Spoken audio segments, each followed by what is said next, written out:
ang bagong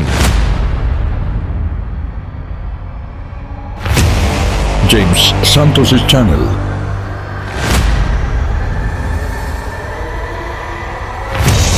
Bagong tema, bagong boses, may komentaryo. Ang pangangaral ni Brother Eli Soriano.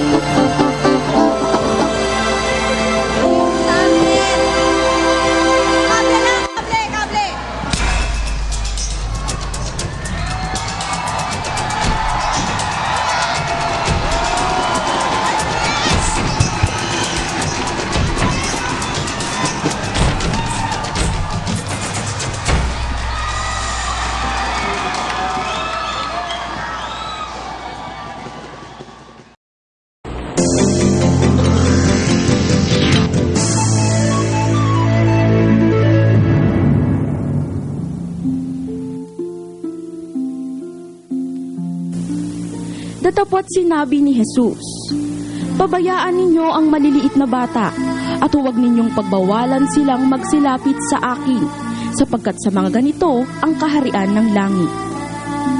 Mababasa sa banal na kasulatan ang kahalagahan ng mga musmos sa kaharian ng Diyos. Kung kaya't iba't ibang mga kautusan naman ang ipinalalaganap ng maraming samahan ng pananampalataya kung paano ang isang bata, pagsilang pa lamang nito ay magkaroon na ng bahagi sa kalangitan. Obligasyon ng mga magulang na pagkatapos daw maisilang sa mundo ang isang bata ay mamulat ito sa kabanalan at paglilingkod sa Diyos. Dahil dito, isang kautosang banal umano na ihandog sa Diyos ang isang sanggol. Ang paghahandog ng sanggol ay paraan daw upang matala ang pangalan nito sa aklat ng buhay. Masakop ng pamamahala sa lupa, makasama sa maliligtas at magmana ng buhay na walang hanggan. Ngunit ayon sa Biblia, sa panahong Kristiyano ay utos ba ang paghahandog ng sanggol?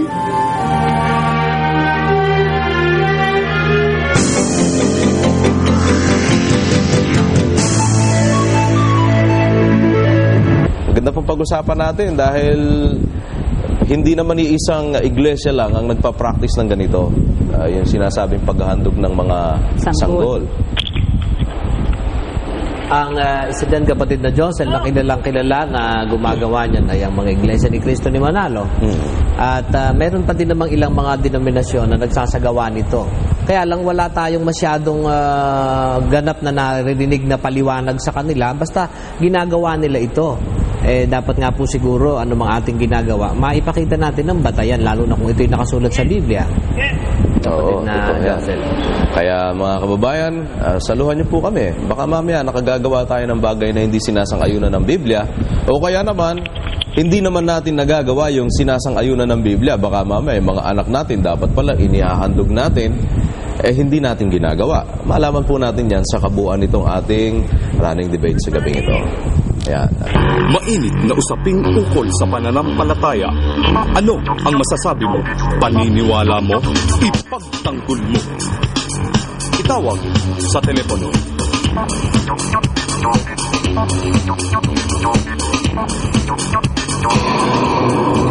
Ayon sa Biblia, utos ba ang paghahandog ng sanggol sa panahong Kristiyano? Para sa akin, dapat. Kasi utos naman ng Diyos yun eh. Wala naman sigurong masama kung susundin. Dahil as long na hindi makakasama sa bata o sa paglaki ng bata, okay lang yun. Ay, hindi na utos yung paghandog ng sanggol sa panahon ng Kristiyano. Dahil noon ang hinahandog noon yung mga panganay na lalaki, tsaka yun ay nilang hinandog para maglingkod sa Diyos. Ngayon, hindi na inutos ni Kristo na ang inutos ni Kristo ngayon na ihandog yung ating sarili. Ayon sa Biblia, utos ba ang paghahandog ng sanggol sa panahong Kristiyano? Kaya po kailangan yan dahil sa Kung meron tayong mas makikita mo, kapatid na Josel, na pinag-uukulan ng pansin sa sambayan, isa dyan ay yung mga anak, di ba? Yan ay pinag-uukulan ng, kumbaga, ekstrang atensyon. Kung ang bata pala'y kailangang ihandog, hindi mo naman ginagawa, maaaring magkukulang ka sa iyong anak. At kung naman yan ay hindi kailangang ihandog, ano naman ang dahilan? Bakit mayroon namang mga samahan ng pananampalatayang inihahandog yung kanilang mga anak? At ano ang estado ba talaga before na naihandog? Kasi pag susundan po natin yung salitang ihahandog mo sa Diyos, ano naman ang estado mo ng bata kung hindi siya pa naihahandog? Or halimbawa ay namatay siya na hindi siya naihandog? Yun ang mga bagay na dapat siguro maiparating natin sa ating mga kababayan. At yung mga nagsasagawa nito, idepensa po natin yung ating pananampalataya. Open naman yung ating mga line ng telepono. Hindi naman grounded dyan, kapatid na Josel. Ano? Mainit na usaping ukol sa pananampalataya. Ano ang masasabi mo? Paniniwala mo? Ipagtanggol mo. Itawag sa telepono.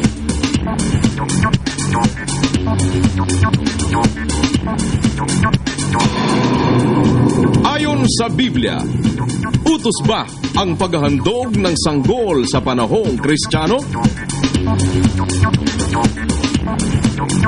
Utos pa rin po hanggang ngayon yun kasi di ba ginanap yun ng mga sinaunang mga tao noon, kagaya nga po ni Moises. Si Kristo nga po inihandog bata Kaya ngayon po sa panahon natin ngayon, dapat din po sigurong sundin yun Kasi utos, di naman po nababago utos Paghandog ng sanggol, kasi dati utos sa mga yung sa panahon kasi ni Moises, ang sanggol inahandog yung panganay na lalaki para maglingkod sa Diyos. Sa panahon natin ngayon, napapansin ko parang negosyo na lang ang nangyayari yung para may na lang ng ninong tsaka ninong Kaya hindi ko masasabi na ngayon, yung utos pa ang paghandog ngayon. Ayon sa Biblia, utos ba ang paghahandog ng sanggol sa panahong Kristiyano? Arnel Tokwator, isang Christian sa Pasig, Line 1. Good evening, Arnel. Hello, magandang gabi po sa inyo lahat. Magandang gabi. Hindi po ako sang-ayon doon sa proposition na Bakit naman? pagkahandog. Bakit po naman? Utos kasi nandun yun yung pagkahandog sa bata. Ang utos po yata ngayon pagkapanganak ng nanay, yung magulang. Ang utos ng Diyos, magpasalamat sa kanya, hindi pagkahandog. Hanap buhay ko kasi ng mga manlolokong pastor yan parang ginagawa na lang hanap buhay, lalong-lalo na yung mga iglesia ni Manalo. Mahilig maghandog, lahat ng anak. Nung unang panahon kasi ni Moises, yung mga magbubukas lang ng bahay bata Sila ngayon, kahit sino, kahit bungi, kahit ano na lang. Kasi may may nakapaloob na abuloy Ganun ba? Kahit nung una magbubukas lang ng bahay, naalala ko tuloy. Ngayon yata magbubukas lang ng sardinas, maghahandog. Salamat po. Salamat po sa inyo. Thank you, Arnel. Sige po. At Josel. Opo, Brother Eli. Hindi naman doon lang ang punto nun Pagka inihandog mo na yung anak mo, ipaghahandog mo na rin ang pera yun. Ayun. Ting may pasalamat, may handugang, kasali na yun. Sabi nga ni Brad Marcos, pinagbubuntis pa lang daw, pinaghahandog na Nandun ang gist nun nandun ang sustansya nun. Nung aral na yon. Malakas pagkakwartahan yan kasi inihandog mo yung anak mo, ihahandog mo na rin yung pati yung abuloy niya, mag-umpisa ka na rin maglagak at maghandog para sa anak mo. Which is direct contrary or indirect contrary with what is really in the Bible. Kasi sa panahong Kristiyano, ang paghahandog, ang ihahandog mo yung iyong sarili, kapatid na Joseph. Opo. At yung anak mo naman, aakayin mo sa katwiran, tuturuan mo. Walang mababasa sa panahong Kristiyano na utos ng Diyos, ihandog ang mga anak. Wala niyan. Kahit saan talata ng Bagong Tipan, walang mababasa niyan. Si Kristo'y inihandog at yung kanyang pagkakahandog, doon natatapos yung batas ng paghahandog. Kasi kay Kristo ang kawakasan nung kautusan ni Moises. Mababasa natin yan sa Aklat ng Roma. Pakinggan nyo mga kababayan. Ito po ang sinasabi dito po sa Aklat ng Roma sa 10 at 4. Ang nakasulat po sa 10:4 ng Roma, sapagkat si Kristo ang kinauuwian ng kautusan sa ikatutuwid ng bawat sumasampalataya. Ayan. For Christ is the end of the law, for righteousness to everyone that believeth. Sa English ang pagkakalagay, Christ is the end of the law. Yung kabuuan ng batas ng Israel ay doon na tatapos sa ating Panginoong Kristo, kapatid na Josel. Ginagamit sa Hebreo yung salitang telos, o telio, o telos. Ito ay ang kahulugan to set out for a definite point or goal, properly the point aimed at as a limit. Yon. Therefore, the aim, the point, the limit, or the end of the law is Christ. Yan ang sinasabi sa Greek dictionary of the word telos, na siyang katumbas ng salitang the end of the law. Therefore, ang batas ng Israelita nagtapos sa ating Panginoong Hesukristo, kapatid na Josel. Opo. Talagang yung mga batas sa Israel noon, kasama na yung paghahandog, mga kabawalan, mga palatuntunan. Yan ay mga palatuntunang na ukol sa laman na iniatang hanggang sa panahon ng pagbabago, Brother Josel. Kaya dadating ang panahon, babaguhin niyang batas na yan, pinairal sa Israel. Basahin natin, Brother Willie, ang 9:10 ng Hebreo. Palibhasay palatuntunan lamang na ukol sa laman, na iniatang hanggang sa panahon ng pagbabago. Ayon, palibhasa ang wika ay palatuntunan lamang na ayon sa laman, yung sa Israel na yon, iniatang hanggang sa panahon yon ng pagbabago. Kagaya ng mga palatuntunan tungkol sa pagkain. Sa 10, kapatid na Willie, pakikumpleto mo. Palibhasay palatuntunan lamang na ukol sa laman, na iniatang hanggang sa panahon ng pagbabago, gaya ng mga pagkain at mga inumin at sari-saring paglilinis. Ayon. Ang sabi sa 9:10 sa English, ang pagkakasulat, which stood only in the meat or in meat and drinks and divers washings and carnal ordinances imposed on them until the time of Reformation. That is very clear. That the ordinances, the regulations imposed on the Israelites are imposed on them until the time of Reformation. Therefore, yung mga kasama dun sa mga carnal ordinances na yon, yung nagbubukas ng bahay bata, ihahandog mo sa Panginoon. Sa Israel, iniutos yun hindi naman itinuluyan hanggang sa panahong Kristiyano. Kaya makikita mo si Kristo, ang kahuli-hulihang inihandog sa ulat ng Biblia sa templo, dun sa Lucas, kapatid na Willie, 2, versikulo 22. Ito po ang sabi sa 2, at ang talata po ay 22 patuloy. Sa 21 na po natin umpisahan. At nang makaraan ang 8 araw upang tuliin siya, ay tinawag na Jesus ang kanyang pangalan, na siyang itinawag ng anghel bago siya ipinaglihi sa tiyan. At nang maganap na ang mga araw na kanilang paglilinis, alinsunod sa kautusan ni Moises, ay kanilang dinala siya sa Jerusalem upang iharap siya sa Panginoon. Ayon sa nasusulat sa kautusan ng Panginoon, ang bawat lalaking nagbubukas ng bahay bata ay tatawaging banal sa Panginoon. Tuloy. At upang maghandog ng hain, alinsunod sa sinasabi sa kautusan ng Panginoon, 2 bato-bato o 2 inakay ng kalapati. Ayan, alam mo, kapatid na Josel, ano? Opo. Yan yung sinasabi sa kautusan ni Moises, na yung bawat nagbubukas ng bahay bata, ihahandog mo sa Diyos yun. Kaya si Kristo, kung panganay, nagbukas ng bahay bata, lalaki, dinala sa Jerusalem para ihandog ayon sa kautusan ni Moises, di ba?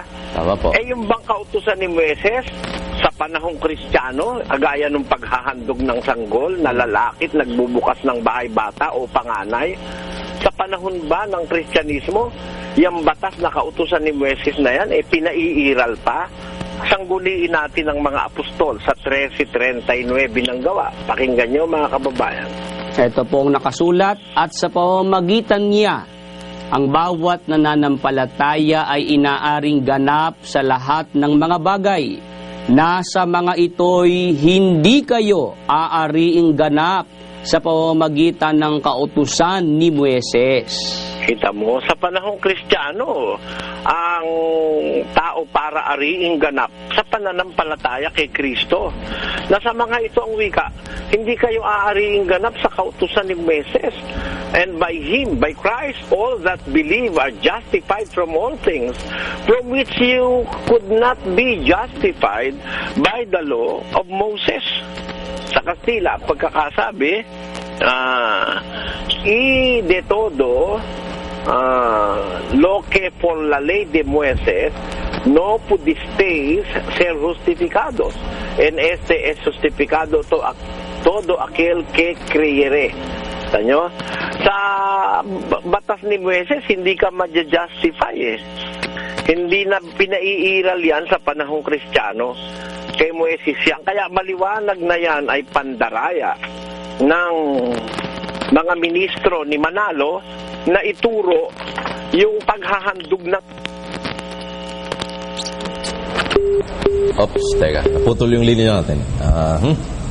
Sa mga talatang ibinigay ni Brother Eli, malinaw na hindi utos ito sa panahong Kristiyano, ano? Pero pilit na itinuturo nila. May dahilan doon, kapatid na Dani. Sabi nga ni Brother Eli, di ba, may kasama yung abuloy. Oo. Kasi nga naman, sa tiyan pa nga lang, pinaglalaga na eh. Correct. At mabuti siguro, kapatid na Joseph, puntahan natin yung sinasabi ni Brother Eli kanina. Pakita po natin yung referensya na ganun nga ang ginagawa ng mga sektang ito. Yung ipinakita natin kanina sa ating special report, yung bahagi na kung saan talagang nakalimbag sa kanilang aklat na talagang ipinahandog po yung bata. At ang dahilan nila, kapatid na Joseph, nandoroon din eh. Oo. Para masakop daw, di umano, ng pamamahala. Hindi lang yata malalagay sa talaan ng ganun eh. Lagay natin sa screen siguro, maipakita natin sa ating mga taga-subaybay kung bakit yung mga magulang napupuwersa tuloy na ihandog nila, brother. Oo, dahil dinodoktrina yun eh. Para maipakita natin, di naman po ito natin na parang kumbaga sinisingle out ang Iglesia ni Cristo, kundi sila kasi isa doon sa nagsasagawa ng ganon. O sige, naka-connect daw to ay uli kay Brother Eli. Brother Eli? Oo, ano ba yung sinasabi ni kapatid na Dani, Brother Joseph? Yun pong, Brother Eli, yung kanila pong nilimbag na aklat na kung saan nandoroon yung kanilang doktrina tungkol sa paghandog at ang dahilan nila na nakalagay din po doon ay para masaklaw daw po ng pamamahala ng Diyos dito sa lupa. Kaya kailangan ihandog. At alam mo pa isa, lumalabas pa sa kanila, pag ang bata hindi inihandog, may penalty yung bata. Nanganganib maparusahan. Opo. Oo. At saka isa pa, kapatid na Dani, sa paghahandog nila, ang paniwala pa nila, may mga bata hindi maliligtas eh. Yun ang impormasyon sa akin ni kapatid na Marcos eh. Opo. Andyan si kapatid na Marcos, tanungin nyo. Pag ang bata hindi nila miyembro, hindi nila kaanib ang magulang, ay sa impyerno na lalabas. Mapapahamak na.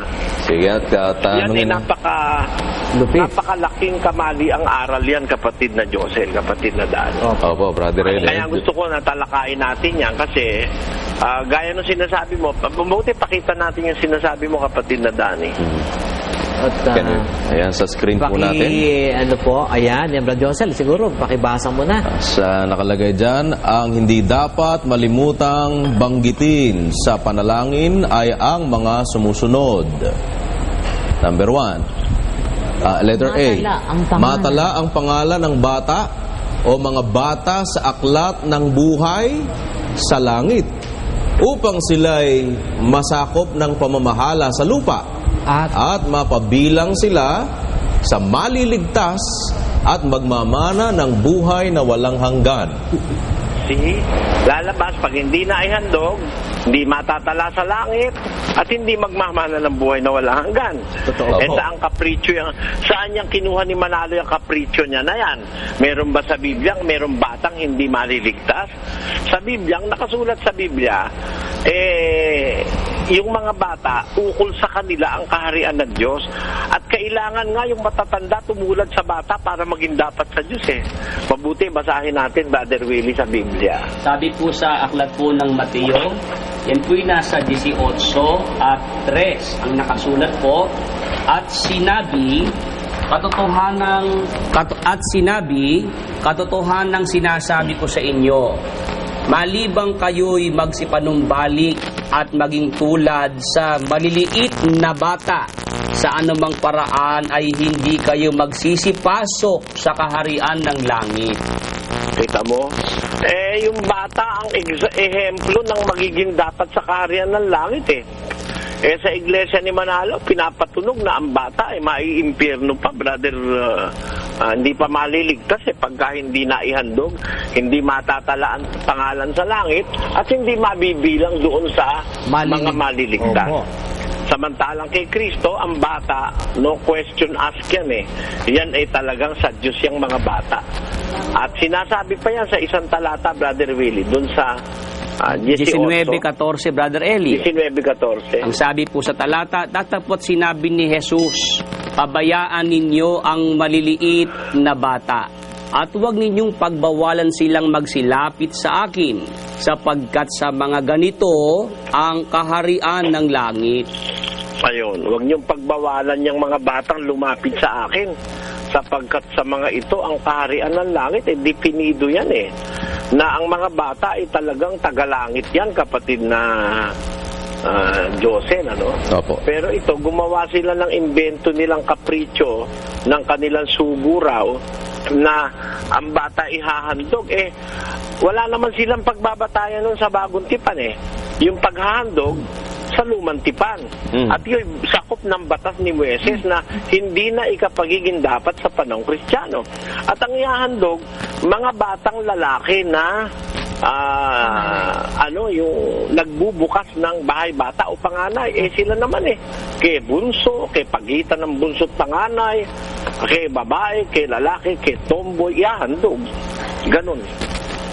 Kaya, Brother Josel, siguro dapat maintindihan ng ating mga kababayan na ang batas na yan, hindi batas ni Kristo sa Bagong Tipan. At si Kristo ang kahuli-hulihang inihandog dahil sa kanya nagtatapos ang batas ni Moises. Christ is the end of the law. He is the fulfillment of the law of Moses. He is the end of the law. He is the limit of the law. And we will not be justified in the Christian era in the law of Moses. Yan ay mga maliliwanag na katwiran na bayaan nating labuin naman nila para maipaliwanag natin uli, kapatid na Josel, Opo. Kung sakali na yan ay kanilang lalabuin at malalabo, hindi naman nila kayang labuin yan. Papaliwanag uli natin sa ating mga kababayan na yun, tinanggal na naman kami sa cable, Brother Joseph. Nako, Brother Eli, talagang pag ako na nagsasalita, sinisira na yung cable dito sa lugar Hindi lang po kayo, dahil kami man ay tumatanggap po ng mga reklamo dito, lalo dyan sa parte ng Antipolo, ganyan din po ngayon. Mukhang sinasabotahe daw yung cable doon. Itong mga cable operator, biglang namin ipaalala po sa inyo. Yung mga subscriber nyo, kaya nagsusubscribe yan, sa kagustuhan nilang makapanood ng Ang Dating Daan. Katunayan, pagka ganitong oras, kaya sila naka-tune in dyan di ba? Pagka ginaganyan nyo... Kahit mag-survey sila, Brother Josel, kahit mag-survey sila, nagre-rate ang programang ito kahit katapat pa ito ng ibang mga programa ng malalaking himpilan, Brother Josel. Totoo po yun, Brother Eli. Dapat malaman ng mga cable operators yan. Masama naman, baka may operator dyan na galit sa atin at kalaban ng ating paniniwala. Ginagawa tayo, sinasabutahe mga cable na yan mahirap din kasing mag-broadcast ako, Brother Josel, di ko kayo nakikita Wala sa cable. Nagre-rely na lang ako sa radyo, Brother Joseph. Oo nga po. Ayan. Kaya nga po, sa mga subscriber naman, pagka ganyan po ang cable provider ninyo, kaya kayo nag-subscribe dahil sa kagustuhan yung makapanood ng ang dating daan. Ginaganyan naman yung serbisyo sa inyo. Magpalit po kayo ng cable company. Marami naman yung Bradani. Oo naman. Kaya mag-file sila ng reklamo formal. O kaya, pinakamaganda sa Metro Manila, mag-antena na lang po kayo kahit medyo malabo. At least walang maaaring makapakialam. Kasi lang kung yung iba talaga gusto mo malinaw na malinaw nga, tayo naman ay nagbabayad dito sa mga cable companies. Kaya lang, wag po nating pairalin. Kung meron kayong mga religious affiliation na mali, ba't hindi nyo iwan?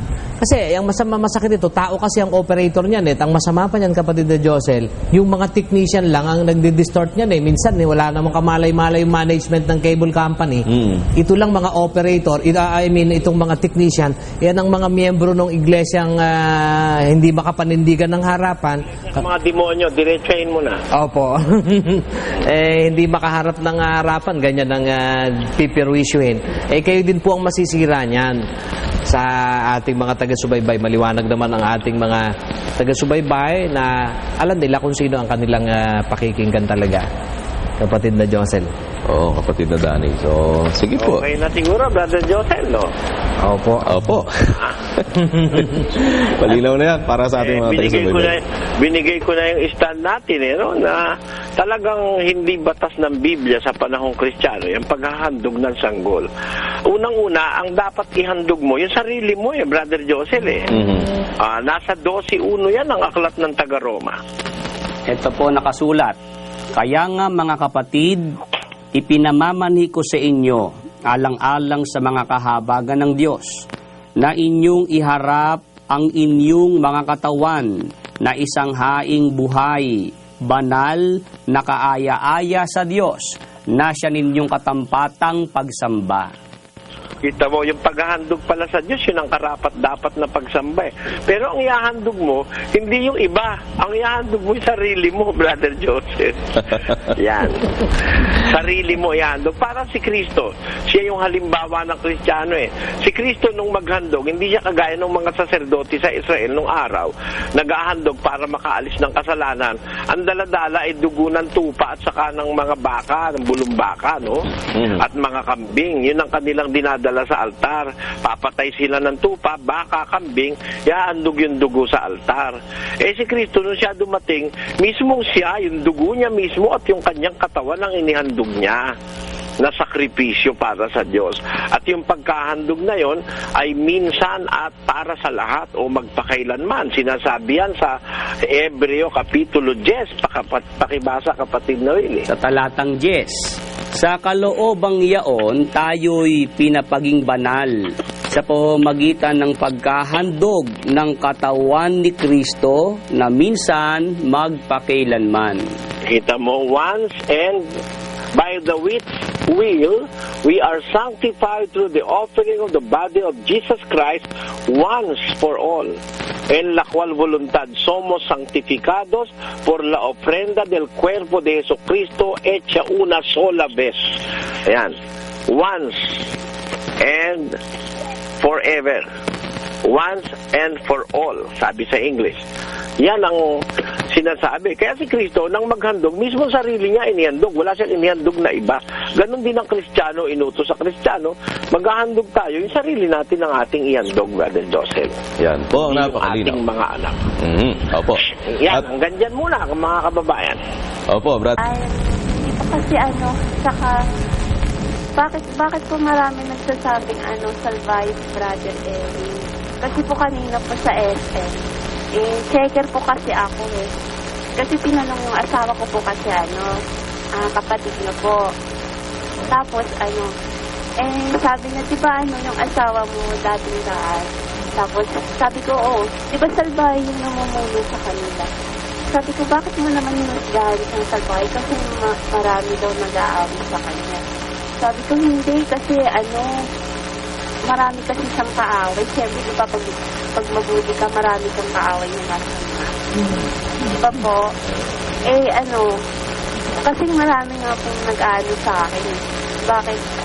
Bakit? Kasi po, diba, yung asawa ko kasi dati din, nung hindi pa po kami, hindi pa po kinasal, pinuntahan po siya ng ministro. Akala nila po, naakay po siya sa iglesia. Hindi naman po siya nagpaakay. Tapos, hanggang ngayon po, akala nila, babalik po ko kasi ire-regular daw po nila ako sa SM. Pag nag-iglesia po ako. Tapos, kasi yung kapitbahay, yung dito po kasi sa compound, puro iglesia po kasi dito. Malapit po kasi kami sa lokal ng Nitang Tapos, yung dito sa labas namin yung Diacono, kasi kasi po dati, nakatira ako dito sa iglesia. Akala nila po noon, talagang aakayin ko daw yung asawa ko kasi kung hindi pa daw kami kasal, hiwalayan ko na lang daw kasi nga, hindi nga po namin kapal ng talagaya. Tapos po, kasi po wala na po akong magulang. Sila na lang daw po ang mag-aano sa akin kung wala pa daw nangyari sa aming mag-asawa.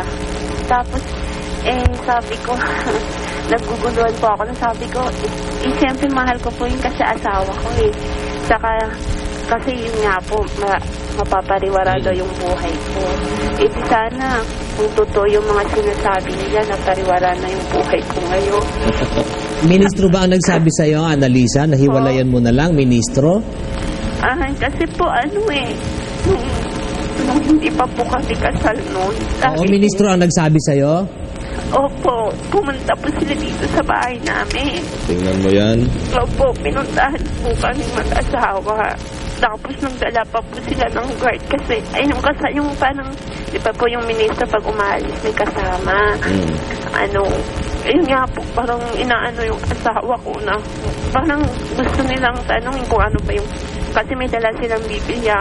Yung tatanungin po kung ano yung nalalaman ng asawa ko tungkol sa Biblia, hindi naman po pala yung asawa ko, tahimik lang po yun. Sabi ko, dumating na po yung yung sulat galing sa sentral. Sabi ko, hindi na po talaga ako babalik. Tapos, nung pumunta yung huling punta ng ministro, pumunta siya dito. Sabi niya po, mapapariwara na yung buhay ko. Hindi na po ako aanuin ng Panginoon. Sabi ko, di nakita nila ngayon na parang umasenso po medyo yung buhay namin mag-asawa. Kasi simula po nung sumama na po ako sa kanya sa Pampanga, nag-attend na po kami ng couples convention. Lagi po ako kasi umaattend nun, active po ako nung hindi pa po ako nag-a-apply. Tapos po, nung nung nalaman nilang ganun, kasi akala nila umanib na po. Sabi ko, hindi naman po basta-basta umanib sa dating daan, hindi po gaya sa iglesia na talagang yung kahit na labag sa kalooban mo, pipilitin sa kanila, hindi. Sabi ng asawa ko, pag-isipan mo kasi maraming bawal. Bawal mag-cutics, bawal mag-makeup. Sabi ko, last na lang, mag-a-apply ako sa SM. Kasi nga, required po talaga kasi doon yung makeup. Sabi ko, pag na-endo na ako sa 30, tsaka na lang ako babalik sa sa inyo magpapatril na. Kasi po marami po kasing bawal sa SM. Siyempre po di ba bawal po sa inyo yung miniskirt. Yung uniform namin miniskirt. Nga po, sabi niya, nasa sayo naman yun, hindi naman kita pinipilit Kaya yun po, lalo po akong umano sa kanya. Tapos, yun, tapos gabi-gabi po, opening po kasi ako nung uwi ko 7. Sabi ko, isubukan ko mag-try naman tumawag sa inyo. First time ko po tumawag sa inyo. Pero nung hindi pa po kasi talaga akong pumasok, active po talaga ako every Sunday. Madaling araw pa po, 4 o'clock, umaalis na po kami dito. Pero ngayon ba, desidido ka na talaga na tumuloy? Na po doon sa Pampanga. Nandit ko na po si nakita ko na po siya. Sino? Brother Eli. Talaga. Yun lang po, basta hindi po ako sang-ayon. Kasi kung talagang gusto mong ihandog, yung buong sarili mo, buong puso mo, buong kaluluwa mo, ihahandog mo po sa Diyos, di ba po? Oo. Ayun. Kapit-bahay ko pala siya, kapatid na Josel. Salamat po sa inyo, mabuhay po kayong lahat. Lalo na po kay Brother Eli, pagpatuloy niya po yung kanyang pag-akay sa mga tao. Lalo na po ako noon. Akala ko noon, hinusgahan ko po siya. Akala ko, sabi ko, ano ba ito? Palamura. Sama ng ugali. Yun pala nung hindi alam ng asawa ko noon, sinubaybayan ko. Doon ko nalaman na talagang totoo po yung sinasabi niya na sa Biblia ko lahat nakasulat. Yun lang po, Brother Josel. Si Annalisa, kapatid na Josel, ay taganitang ka ba, iha? Po. Taganitang Avenue ka ba? Dito po, opo. Sa likod lang po ng Pascual sa Quirino Highway. Oo, magkapit bahay tayo. Taga Kabilugan Street ako dati. Ay, sa Kabilugan. Dito po kami sa Maningning Street. Opo. Yung pong mga kapatid ng aking may bahay ay mga Iglesia ni Cristo dyan sa Novaliches. Ay, ganun po ba? Marami po dito. Salamat. Lahat nga po eh. Opo. Yan po ako nabugbog. Ay, ganun po ba? Gandang gabi po. Ay, opo, marami po kasi dito. Yung asawa ko lang kasi dito dating daan eh. Opo. Ay, mag-iingat po kayo. Pag ano nga po, pag alas 4, no, nung hindi pa po ako pumapasok, pag nanonood ako, pinaranggay ko po siya. Nabarangay po kami niya kasi iniinsulto ko po siya. Yung kapitbahay ko. Iniinsulto ko daw po yung pagkatao niya kasi iglesia daw siya. Tapos nanonood daw po ako yung kay Brother Eli. Ah, ganon? Opo. Nabarangay po kami. Binarangay ka dahil nanonood ka ng dating daan? Opo. Bago din yan ah. Reklamo po siya dun sa barangay kapitan. Wala naman po siyang ano, kasi diba, nung pakialam niya sa akin, TV namin, to kami hindi naman yung nagbabayad ng kuryente. Oo nga. Tapos tinanong ko rin po dun sa ano, sa yung namamahala sa Novaliches, kung masama po yung gano'n, yung nanonood. Tapos iniinsulto ko daw po siya. Lalo ko pang nilakasan. Anong sabi noong barangay, iha? Po? Anong sabi noong barangay? Hinaan ko na lang daw po yun. Kasi rin po yung barangay. Iglesia rin. Hinaan ko na lang daw po pag nanonood. Wag na lang daw po lakasan. Ayaw mo bang lumipat ng barangay? Opo, yung po sabi. Matatawa ka. Sige, iha. Salamat ha. Opo, maraming salamat. Mag-iingat Mabuhay po po kayo. kayong lahat. Salamat. Tuloy mo sana ang doktrina mo, ha? Konti na lang naman siguro. Attorney, may batas bang gano'n na bawal manood ng dating daan? Matindi. Matindi yun. Sa barangay incomplete, bawal yun. Nakakakilabot na itong nangyayaring ganyan, kapatid na Josel. Biro mo, mawawalan ka ng kalayaan. Sarili mong bahay? Oo, sarili mong bahay. Pinagbabawalan ka na manood ng programang gusto mo. Palagay ko, sila naman ang ganunin mo. Hindi ka aabutin ng ilang araw, may demanda ka. Dahil yun ay talaga namang paglabag yun sa karapatan yatang pantao, attorney. Totoo yun. Sarili mong bahay, ikaw nagbabayad ng kuryente, sarili mong telebisyon, tapos pagbabawalan ka. Abuso na yon, abuso na. Hindi na nakakatuwa yung ganun, kapatid na Josel. Oo, kaya nga si Annalisa hindi na natuwa. Tinan mo, nag-desisyon na tuloy. Bigyan natin ng kapiraso lang kasi kanina tinatanong si attorney, napakinggan daw nung caller natin na sinasabi nila, constitutional na raw sa batas ng tao yung ginagawa po nila na pagdidikta, kapatid na Dani. Actually, hindi nila ginagamit sa salita pagdidikta, pero yun na nga yun eh. Yung pakikialam sa pagboto ng miyembro, sa madaling sabi. Oo. Na pagka yung miyembro hindi ibinoto yung kanilang ini-endorse yung kandidato, itinitiwalag po nila ang kanilang mga miyembro. Attorney, kapiraso lang po. Nakalagay ito, Brad Josel, maliwanag Wala namang qualification Article 5, suffrage, Section 2. The Congress shall provide a system for securing the secrecy and sanctity of the ballot. Maliwanag na violated na yung secrecy and sanctity ng ballot kung alam ng isang grupo, isang tao, kung sino binoboto mo. Para kipang pupunta ka ron sa polling place, pagkatapos bibigyan ka ng balota, ikaw lang mag-isang nandoon, susulat mo. Kung nalalaman naman ng puno mo kung sino binoboto mo. Nasa ang secrecy nun. 10 ng iyong mga kasamahan sa relihiyon. Yan po bang binasa ninyo, attorney? Hindi naman nila pwedeng sabihin na hindi nila inaalam dahil paano naman nila ititiwalag yung hindi bumoto sa kanilang gusto kung hindi nila inaalam, Brother Joseph, di ba? Opo, Brother Eli. Attorney, di ba yun violation of the Constitution, attorney? Maliwanag po, nakalagay ito Dalawa secrecy and sanctity. Dalawa ho yun Hindi naman provided. Wala ho, nakalagay Very clear ho yung provision, Bradley. Baka naman yung binasa nyo, attorney, hindi nila, ano po ba yung binasa na yan? Baka naman di nila alam yan. 1987 ito, Constitution of the Republic of the Philippines. Kilala ko nga halos yung mga nakaperma rito. Ayan, si Cecilia Muñoz Palma, yun ang presidente. Andito pa kayong paborito ko si Jose F. Suarez ng Pampanga. Si Tadeo. Ang isa lang hindi pumirma dyan na hindi na nagpakita kailanman dyan yung namatay, Bradley, si Lino Broca. Ayun, hindi pumirma sa Constitution, pero talagang pinirma. It was ratified by the Filipino people. At yan po ba ang umiiral na batas ngayon, attorney? Wala akong alam na iba ng Constitution, baka meron silang iba. Kasi ang sinasabi daw, noon bawal yan, pero ngayon hindi na, constitutional na ngayon yan. For all time, bawal talaga yan, maski 1935. Damo titingnan ko yung ng UP, yung distinction ng 1935, tapos 1973 Constitution, 1987 Constitution. Pati yung Constitution ni Marcos nandun dun Dadaling ko sa Miyerkules yung comparison, Brad Joseph. Kasi mukhang yun ang sagot nila doon sa legal at spiritual nung nakaraan. Tingnan natin. Bibigyan na ng mas mahabang oras ni attorney yan kasi inabot na lang tayo ng oras para sa susunod nating segment. At kung nagustuhan ninyo ang napanood ninyong video, please like, subscribe, share, and comment. At maraming salamat sa mga sumusuporta sa pamamagitan ng GCash. At marami pa kayong mapapanood na hindi pa na-upload sa internet. Maraming salamat sa panonood.